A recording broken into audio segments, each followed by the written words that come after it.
ನಮಸ್ಕಾರ ವೀಕ್ಷಕರೇ, ಇವತ್ತು ನಾನು ಬೀಟ್ರೂಟ್ ತುರಿದು ಕೋಸಂಬರಿ ಮಾಡ್ತಿದ್ದೀನಿ. ಇದ್ರ ಸಲುವಾಗಿ ನಾನು 1 ಕಪ್ ಅಷ್ಟು ಬೀಟ್ರೂಟ್ ತುರಿ ತೊಗೊಂಡಿದ್ದೀನಿ. ಈ ಬೀಟ್ರೂಟ್ ರಸವತ್ತಾಗಿರಬೇಕು, ಬಾಡಿರೋವಂಥದ್ದು ತೊಗೋಬೇಡಿ. ಅದಾದಮೇಲೆ ಒಂದು ಅರ್ಧ ಕಪ್ಪಷ್ಟು ಈ ಹೆರಿದಿರುವಂಥ ಕೊಬ್ಬರಿ ತೊಗೊಂಡಿದ್ದೀನಿ. ಒಂದು ಅರ್ಧ ಈರುಳ್ಳಿ ಸಣ್ಣಗೆ ಹೆಚ್ಚಿದ್ದೀನಿ. ಅದಾದಮೇಲೆ ಸ್ವಲ್ಪ ಕೊತ್ತಂಬರಿ, ಆಮೇಲೆ ಈ ಮಾವಿನಕಾಯಿ ಚೂರುಗಳನ್ನ ತೊಗೊಂಡಿದ್ದೀನಿ.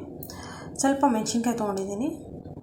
ರುಚಿಗೆ ತಕ್ಕಷ್ಟು ಉಪ್ಪು ಮತ್ತು ಒಗ್ಗರಣೆಗೆ ಪಂಚಪೋರಣ, ಆಮೇಲೆ ಕರಿಬೇವು, ಒಂದು ನಿಂಬೆಹಣ್ಣು ತೊಗೊಂಡಿದ್ದೀನಿ, ಒಂದು ಅರ್ಧ ನಿಂಬೆಹಣ್ಣು ತೊಗೊಂಡಿದ್ದೀನಿ ಇದು ಕೋಸಂಬರಿ ಮೇಲೆ ಹಾಕೋಕ್ಕೆ. ಆಮೇಲೆ ಎಣ್ಣೆ ಮತ್ತು ಹಿಂಗು ಒಗ್ಗರಣೆಗೆ. ಈಗ ನಾವು ಈ ಬೀಟ್ರೂಟ್ ತುರಿದು ಕೋಸಂಬರಿನ ಮಾಡೋಕ್ಕೆ ಶುರು ಮಾಡೋಣ. ಈಗ ಒಂದು ದೊಡ್ಡ ಬೌಲ್ ತೊಗೊಂಡಿದ್ದೀನಿ. ಇದರಲ್ಲಿ ನಾನು ಈ ಬೀಟ್ರೂಟ್ ತುರಿ, ಆಮೇಲೆ ತುರಿದಿರೋಂಥ ಈ ಹಸಿ ಕೊಬ್ಬರಿ ಮತ್ತು ಈರುಳ್ಳಿನ ಹಾಕಿದ್ದೀನಿ. ಈಗ ಇದರಲ್ಲಿ ನಾವು ಈ ಕೊತ್ತಂಬರಿನ ಹಾಕೋಣ. ಸ್ವಲ್ಪ ಮಾವಿನಕಾಯಿ ಚೂರುಗಳನ್ನ ಹಾಕಿದ್ದೀನಿ. ಮಾವಿನಕಾಯಿ ಚೂರು ಹಾಕಿದ ಮೇಲೆ ಸ್ವಲ್ಪ ರುಚಿಗೆ ತಕ್ಕಷ್ಟು ಉಪ್ಪು ಹಾಕ್ತೀನಿ. ಈಗ ಇದಕ್ಕೆ ಒಗ್ಗರಣೆ ಕೊಡೋಣ. ಈಗ ಈ ಒಂದು ಟೇಬಲ್ ಸ್ಪೂನಷ್ಟು ಎಣ್ಣೆ ಮತ್ತು 1 ಟೇಬಲ್ ಸ್ಪೂನಷ್ಟು ಪಂಚಪೋರಣ ತೊಗೊಂಡಿದ್ದೀನಿ. ಈಗ ಈ ಚಟಪಟ ಅಂತ ಇದೆ, ಇದರಲ್ಲಿ ಮೆಣಸಿನ್ಕಾಯಿ ಮತ್ತು ಕರಿಬೇವು ಹಾಕ್ತೀನಿ. ಒಂದು 1/4 ಟೇಬಲ್ ಸ್ಪೂನ್ ಅಥವಾ ಅರ್ಧ ಟೇಬಲ್ ಸ್ಪೂನಷ್ಟು ಹಿಂಗೆ ಹಾಕ್ತೀನಿ. ಈಗ ಇದನ್ನು ನಾವು ಒಂದು ಅರ್ಧ ಸೆಕೆಂಡ್ ಫ್ರೈ ಮಾಡೋಣ, ಸಾಕು. ಈಗ ಒಗ್ಗರಣೆನ ನಾನು ನಮ್ಮ ಈ ಸ್ಯಾಲಡಿಗೆ ಸುರ್ಕೊಂಡಿದ್ದೀನಿ.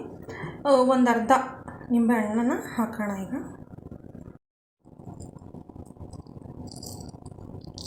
ಈಗ ಒಂದು ಅರ್ಧ ನಿಂಬೆಹಣ್ಣನ್ನು ನಾನು ಹಾಕ್ತಾಯಿದ್ದೀನಿ. ಈಗ ಈ ಮಿಶ್ರಣನ ಚೆನ್ನಾಗಿ ಕೈಯಾಡಿಸೋಣ. ಈಗ ನಾನು ಈ ಬೀಟ್ರೂಟ್ ಕೋಸಂಬರಿನ ಒಂದು ಸರ್ವಿಂಗ್ ಬೌಲಿಗೆ ತೆಗೆದಿಟ್ಟಿದ್ದೀನಿ. ಇದು ಭಾಳ ರುಚಿಕರವಾಗಿರುತ್ತೆ ಮತ್ತು ಹೆಲ್ದಿ ಕೂಡ. ಈ ಬೀಟ್ರೂಟ್ನಲ್ಲಿ ಸಾಕಷ್ಟು ಔಷಧೀಯ ಅಂಶಗಳಿರ್ತವೆ.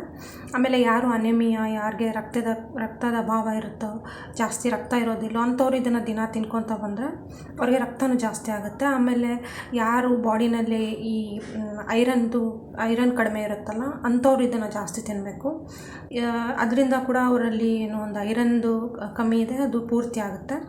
ಆಮೇಲೆ ಈ ಬೀಟ್ರೂಟ್ ದಿನ ನೀವು ಈ ಥರ ಕೋಸಂಬರಿ ಮಾಡ್ಕೊಂಡು ತಿಂದೇ ಇದ್ರೂ ಪಲ್ಯನಾದರೂ ಮಾಡ್ಕೊಂಡು ತಿನ್ಬೋದು, ಅಥವಾ ಈ ಹಸಿದು ಕಟ್ ಮಾಡ್ಕೊಂಡಾದರೂ ತಿನ್ಬೋದು. ಈ ಬೀಟ್ರೂಟ್ನ ದಿನ ಸೇವನೆ ಮಾಡ್ಕೊತ ಬನ್ನಿ, ಇದು ನಿಮಗೆ ಭಾಳ ಒಳ್ಳೆಯದು ಹೆಲ್ತಿಗೆ.